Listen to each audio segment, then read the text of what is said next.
లా social media చూస్తున్న మిత్రులందరికీ నమస్కారం. ఈరోజు మనం చర్చించబోయేటటువంటి అంశం అసలు బెయిల్లు ఎన్ని రకాలు, బెయిల్ను ఎప్పుడు కోర్టు వారు ఆమోదిస్తారు, బెయిల్లు ఏ ఏ కేసులకి ఏ రకంగా ఉంటాయి, యాక్టుల ప్రకారం ఎన్ని రోజులు పడుతుంది, ఒకవేళ బెయిల్ రాని పక్షంలో ఏ రకమైనటువంటి మార్గాలు ఉన్నాయి అనేదాన్ని ఈరోజు మనం ఈ ఎపిసోడ్లో చర్చిద్దాం. ముఖ్యంగా మిత్రులందరూ దయచేసి మన ఈ లా సోషల్ మీడియాని సబ్స్క్రైబ్ చేయండి, షేర్ చేయండి. అదేవిధంగా మనం చేసేటటువంటి ఎపిసోడ్లన్నీ కూడా మీకు నోటిఫికేషన్ రూపంలో అందాలంటే మీరు బెల్ ఐకాన్ ప్రెస్ చేయడం ద్వారా మీకు ఇవన్నీ కూడా నోటిఫికేషన్ రూపంలో అందించబడతాయి. లా సోషల్ మీడియా ప్రజల యొక్క అవగాహన కొరకు ఈ చట్టాల పైన ఒక అవగాహన వచ్చినట్టయితే ఈ జీవితంలో ఏదో ఒక సమయంలో మీకు ఉపయోగపడుతుందనే ఉద్దేశంతో ఈ లీగల్ సర్వీస్ అనేది మీకు ఫ్రీగా అందించడం జరుగుతుంది. దయచేసి మిత్రులందరూ కూడా ఈ లా సంబంధించినటువంటి ఈ విషయాలన్నింటినీ కూడా పరిగణలో తీసుకొని మీరు మీ స్నేహితులకి తెలియజేసినట్టయితే జీవితంలో అందరికీ ఉపయోగపడేటువంటి పరిస్థితి ఉంది కాబట్టి దీన్ని షేర్ చేయాల్సిందిగా కోరుతున్నాను. ఇక ఈరోజు సబ్జెక్ట్లో కనుక వెళ్ళినట్టయితే అసలు బెయిల్స్ ఎప్పుడు వేస్తారు, ఏ ఏ పరిస్థితుల్లో బెయిల్స్ తిరస్కరణకు గురవుతాయి, అలాంటి సమయాల్లో ఏం చేయాలి అనేది కనుక ఒకసారి పరిశీలించినప్పుడు బెయిల్స్ అనేవి రెండు రకాలుగా మనం ప్రతిపాదించవచ్చు. ఒకటి రెగ్యులర్ బెయిల్ ఉంటుంది, రెండోది యాంటిసిపేటరీ బెయిల్ ఉంటుంది. అయితే రెగ్యులర్ బెయిల్స్ అనేవి కామన్గా జరిగేటటువంటి ప్రాసెస్.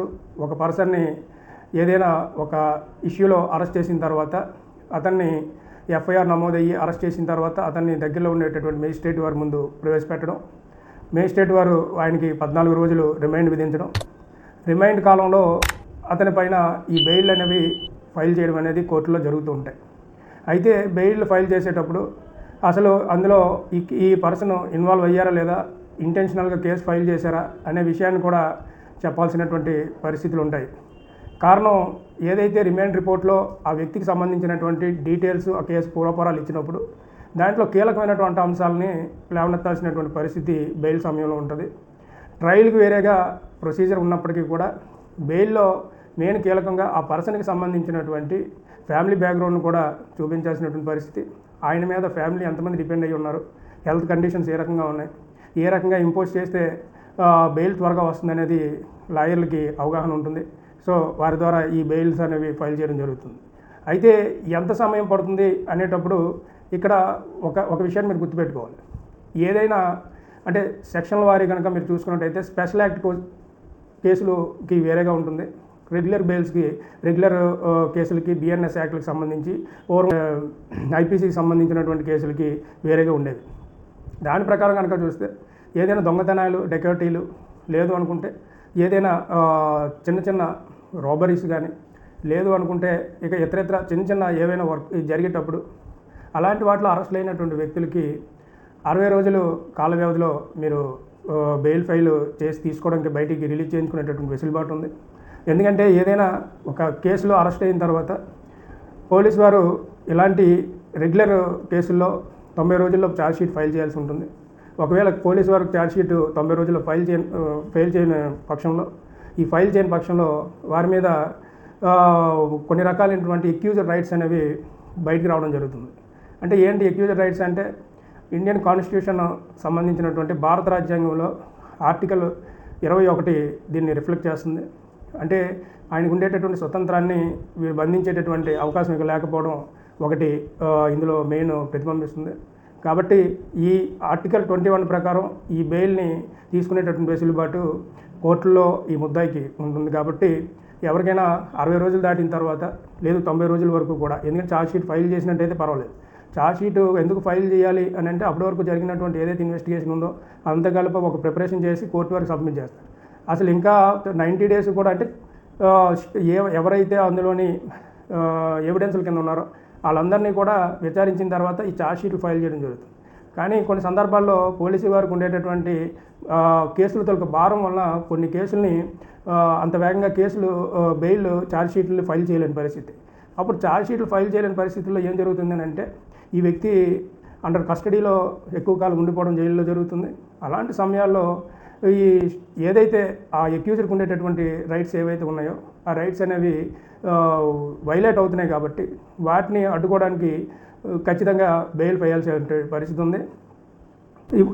ఇలాంటి పరిస్థితుల్లో ముఖ్యంగా ఈ అక్యూజ్డ్ అనేవాళ్ళు స్టాట్యూటరీ బెయిల్స్ అనేవి మూవ్ చేసుకోవాలి.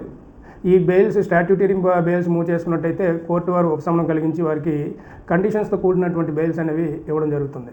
దీని ప్రకారం మాత్రమే వీరి మీద ఈ రిలీజ్ అవ్వడం అవనేవి ప్రొసీజర్ జరుగుతుంది. ఇక యాంటిసిపేటరీ బెయిల్ అనే విషయాన్ని కనుక మనం గమనించినట్టయితే ఏదైనా ఒక కేసు ఫైల్ అయిన తర్వాత అది గ్రావిటీ ఎక్కువ ఉండి దాంట్లో అరెస్టులు ఖచ్చితంగా చేయాలి అనేటటువంటి సందర్భం వచ్చినప్పుడు గౌరవ ఉన్నత న్యాయస్థానాలను అప్రోచ్ అయ్యి మేము ఈ కేసుకి సంబంధం లేని వ్యక్తులం, మమ్మల్ని ఈ కేసులో ఇన్వాల్వ్ చేశారు, మేము దీని మీద కోర్టులో ట్రయల్స్ జరిగేటప్పుడు మా యొక్క స్వచ్ఛతను నిరూపించుకుంటాము, మా నిజాయితీని నిరూపించుకుంటామని చెప్పి మీరు డైరెక్ట్గా కోర్టు వారికి లాయర్ ద్వారా ఒక యాంటిసిపేటరీ బెయిల్ని ఫైల్ చేయాల్సి ఉంటుంది. ఈ యాంటిసిపేటరీ బెయిల్ని కనుక ఫైల్ చేస్తే మీకు వాదనలు ప్రతివాదనలు విన్న తర్వాత అందులో నిజాయితీ ఉన్నది, ఖచ్చితంగా వీళ్ళు ఇన్వాల్వ్మెంట్ లేదు అన్నట్టుగా కోర్టు వారు భావించినట్టయితే యాంటిసిపేటరీ బెయిల్ అనేది శాంక్షన్ చేయడం అనేది జరుగుతుంది. దీని ప్రకారం ఈ రకమైనటువంటి వ్యక్తులకి అరెస్ట్ అనేది ఉండదు. అలాంటి వారికి కండిషనల్ బెయిల్ అనేది ఇవ్వడం జరుగుతుంది. కండిషనల్ బెయిల్ అంటే అలాంటి వారు ఏం చేస్తారంటే దానికి సంబంధించిన కోర్టు వారు ఏదైతే పూచీకత్తులు ఏవైతే ఉన్నాయో ఆ పూచీకత్తులను పెట్టుకొని వారు రిలీజ్ అవ్వడం అలాంటి పరిస్థితులు ఇందులో జరుగుతూ ఉంటాయి. ఇక ఇవన్నీ కాకుండా ఎందుకంటే ఇవన్నీ 60 రోజులు మహా అయితే 90 రోజుల వ్యవహారంలో జరిగేటటువంటి వ్యవహారాలు. కానీ కొన్ని స్పెషల్ యాక్ట్ కేసులు ఉంటాయి. ఇవి చాలా ప్రమాదకరమైనటువంటి కేసులు. ఇందులో యాక్చువల్గా తెలియని వారికి విషయం ఏంటంటే ఎన్డీపీఎస్ యాక్ట్ కనుక ఒకసారి మీరు గమనించినట్టయితే మిగతా కేసులన్నీ కూడా 60 రోజులు 90 రోజుల కాల వ్యవధిలో వీరి యొక్క బెయిల్స్ వచ్చినప్పటికీ ఎన్డీపీఎస్ కేసులో 180 రోజుల వరకు కూడా బెయిల్ ఇవ్వకూడదని చెప్పి స్పెషల్ యాక్ట్ చాలా క్లియర్గా చెప్తుంది. అసలు ఈ స్పెషల్ యాక్ట్లో 180 డేస్ ఎందుకు పెట్టారు అని అంటే ఇందులో ఎక్కువ మంది ఏదైతే ఎనాల్ స్కీమ్స్ ఏదైతే ఎన్డీపీఎస్ సంబంధించినటువంటి నార్కోటిక్స్ సంబంధించినటువంటి గంజాయి కానీ లేదా ఇతర మత్తు పదార్థాలు కానీ ఏమైనా ఉన్నా వాటిని క్లినికల్ ల్యాబ్లో టెస్టులు చేసి వాటి మీద రిపోర్టులను కలెక్ట్ చేసుకోవాల్సినటువంటి బాధ్యత అంతా కూడా పోలీసు వారి మీద ఉంటుంది. దానికి అంత సమయం తీసుకుంటుంది కాబట్టి రెండోది అఫీషియల్ విట్నెసెస్ సంబంధించినటువంటి వివరాలన్నీ కూడా గుప్తంగా ఉంచి జాగ్రత్తగా దాన్ని ఒక ఇన్వెస్టిగేషన్ ప్రొసీజర్లో తీసుకెళ్ళాలి కాబట్టి అవన్నీ చేయడం జరుగుతుంది. వీటన్నిటిని చేసిన తర్వాత మాత్రమే కోర్టు వారికి ఈ ఛార్జ్ షీట్లు అనేవి ఇవన్నీ కూడా ఫైల్ చేయడానికి అవకాశం ఉంటుంది. అయితే బెయిల్స్ ఫైల్ చేసేటప్పుడు ఈ ఎన్డీపీఎస్ యాక్ట్లో 180 రోజుల వరకు బెయిల్స్ ఇవ్వాల్సినటువంటి అవసరం లేదని చెప్పి సర్వోన్నత న్యాయస్థానం సుప్రీంకోర్టు కూడా అనేక రకాల తీర్పుల్లో వివరించడం జరిగింది. దీని ప్రకారం అసలు ఈ ఏదైతే స్పెషల్ యాక్ట్ కేసులకు సంబంధించి ఉన్నాయో వాటిలో 100 రోజులు దాటిన తర్వాతే ఒకవేళ ఇలాంటి వ్యక్తులకి బెయిల్స్ రావడానికి వెసులుబాటు ఉండే అవకాశం ఉంది. అది కూడా అక్కడ గౌరవ ఉన్నత న్యాయస్థానాలు ఏవైతే ఉన్నాయో వాటిలో ఉండేటటువంటి గౌరవ జిల్లా న్యాయమూర్తులు నిర్ణయాలు తీసుకుంటారు. వాటిని ప్రకారం మాత్రమే వారికి ఈ బెయిల్స్ ఇవ్వడం అనేది జరుగుతుంది. కాబట్టి ఇలాంటి స్పెషల్ యాక్ట్ కేసులు కనుక గమనించినట్టయితే ప్రతిదీ కూడా క్షుణ్ణంగా అన్నీ ఒకే రకమైనటువంటి కేసులుగా ఉండవు. కాబట్టి ఇలాంటి కేసుల్ని మీరు చాలా జాగ్రత్తగా అసలు ఏ కేసులకి ఏ బెయిల్స్ ఎప్పుడెప్పుడు వస్తాయి అనేది ముందు తెలుసుకోవాలి. ముఖ్యంగా ప్రజలు గుర్తుపెట్టుకోవాల్సిన విషయం స్టాట్యూటరీ బెయిల్ అనేది చాలా కీలకం. ప్రతి ఒక్కరూ తెలుసుకోవాల్సినటువంటి విషయం. బెయిల్స్ అనేవి అనేక రకాలు ఉండొచ్చు, రిలీజ్లు ఏదో రకంగా జరగచ్చు. బట్ ఏ రకంగా జరగాలి, ఎప్పుడు జరగాలి, ఒక డబ్బు లేనటువంటి ఒక వ్యక్తి అరెస్ట్ అయిపోయిన తర్వాత ఎక్కువ కాలం ఈ రకంగా జైల్లో మగ్గుతూ ఉన్నప్పుడు ఆయనకి కూడా రైట్స్ ఉంటాయనే విషయం తెలియకపోతే ఇక జీవితకాలం లోపల ఉండే పరిస్థితి. కొన్ని కేసుల్లో కనుక చూస్తే సుప్రీంకోర్టు లాంటి సర్వోన్నత న్యాయస్థానాలే ఆశ్చర్యపోతున్నాయి. 4 సంవత్సరాలు 5 సంవత్సరాలు 6-7 సంవత్సరాలు జైల్లో మగ్గిపోతున్న వారు ఉన్నారు. అండర్ ట్రయల్ ఖైదీలుగా ఉండిపోయి అలాంటి వారు కోకొల్లలుగా ఉన్నారు భారతదేశం మొత్తం. మరి వీరికి రైట్స్ లేవా అంటే ఉన్నాయి. కానీ దాన్ని ఒక వే ఆఫ్ అప్రోచింగ్లో కోర్టు వారికి సబ్మిట్ చేసి మేము ఇన్నాళ్ళు బట్టి ఉండిపోయాము, మా రైట్స్ వైలేట్ అవుతున్నాయి, మాకు ఈ రకమైనటువంటి స్టాట్యూటరీ బెయిల్స్ ఉన్నాయి కాబట్టి మేము ఫైల్ చేసుకునే అవకాశం వెసులుబాటు మాకు ఇవ్వండి అని చెప్పి మీరు ఫైల్ చేసుకుంటే ఖచ్చితంగా కోర్టు వారు అటువంటి వ్యక్తులపైన టర్మ్స్ అండ్ కండిషన్స్ ఇచ్చి ఖచ్చితంగా వాళ్ళని రిలీజ్ చేసేటటువంటి అవకాశం ఉంది. కాబట్టి మిత్రులందరూ కూడా చట్టాలపైన అవగాహన తెలుసుకోవాలి, చట్టానికి లోబడి పనిచేయాలి.